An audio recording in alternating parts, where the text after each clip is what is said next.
lugar para ler, vamos falar do que o Armando nos vai ler.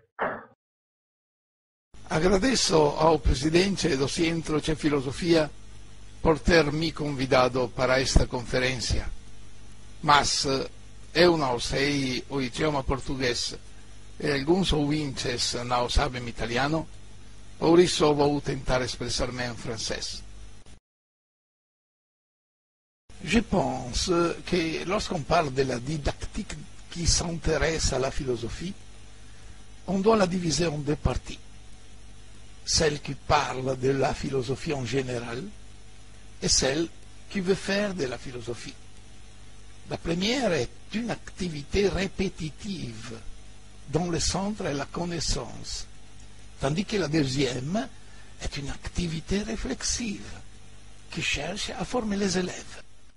C'est à Kant qu'on peut regarder lorsqu'on parle de la formation.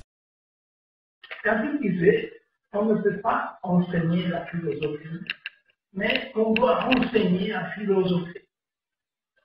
Ça tient d'une didactique philosophique. Je parle d'une didactique philosophique, pas d'une didactique de la philosophie. La pierre angulaire d'une didactique philosophique peut donc partir de ces derniers buts pour remotiver les questionnements. Il s'agit de relire la modalité de présentation de la discipline. Alors, ce n'est pas à la méthode qu'on doit regarder, mais à la méthode philosophique, celle qui produit dans l'esprit des élèves le désir de poser constamment de nouvelles questions.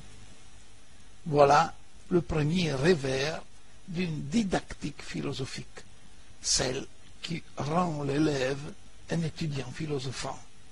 Mais je pense aussi qu'il y a un autre verso plus profond. On doit aller au fond de la pensée du philosophe qu'on a devant nous, c'est-à-dire sonder sa pensée pour retrouver son modèle de rationalité. Je ne parle pas de système, mais de modèle de rationalité. Les deux termes ne sont pas des synonymes, parce que le système est l'examen rétrospectif d'une pensée déjà constituée, tandis que le modèle de rationalité est la lumière qui éclaire chaque passage en direction du système. Et nous avons, pendant trop longtemps, privilégié la connaissance du système et peu de fois pensé de faire réfléchir les étudiants sur le modèle qui soutient l'argumentation du philosophe. En utilisant une didactique philosophique, donc, on doit mettre en évidence le mouvement de la pensée du sujet tout en faisant sa philosophie. En cette manière, nous irons jusqu'à la naissance de sa pensée, là où nous trouverons son modèle de rationalité. Et cette procédure invitera l'étudiant à réfléchir même sur ses opérations mentales, devenant ainsi critique de soi-même. Je vais m'expliquer par un exemple. Hegel, dans le manuel, est toujours présenté à partir de son système. Si nous partons au contraire de ces paroles en les choisissant, nous pouvons mieux comprendre le modèle qui soutient toute sa pensée.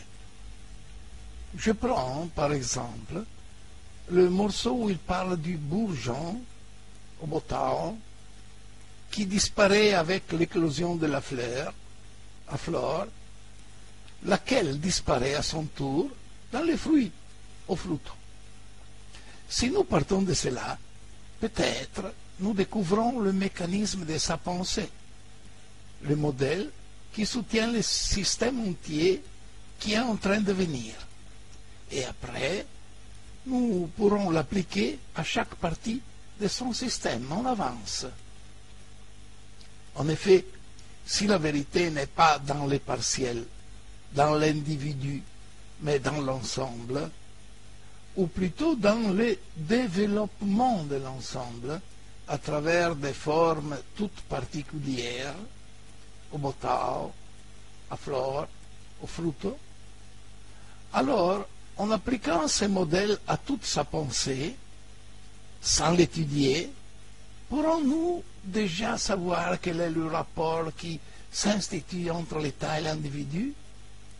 La réponse sera que le citoyen reçoit sa vérité seulement dans l'État, les particuliers dans l'ensemble.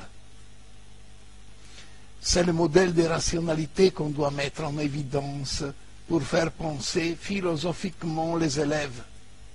En effet, la motivation qui pousse à choisir cette façon a le but de faire comprendre non seulement ce qui est caché derrière la pensée exprimée, mais surtout de mettre en garde l'élève en l'invitant à réfléchir chaque fois qu'il rencontre sur sa route quelqu'un qui veut lui faire croire d'être porteur de vérité.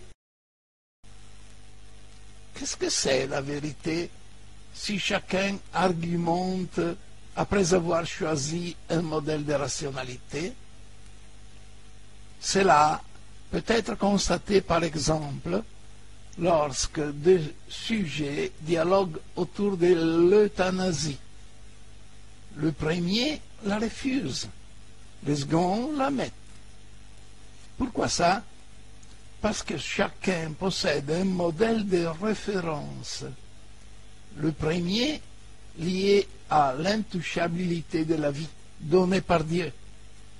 L'autre à la qualité de la vie qui n'a plus de valeur si elle n'est plus vie consciente.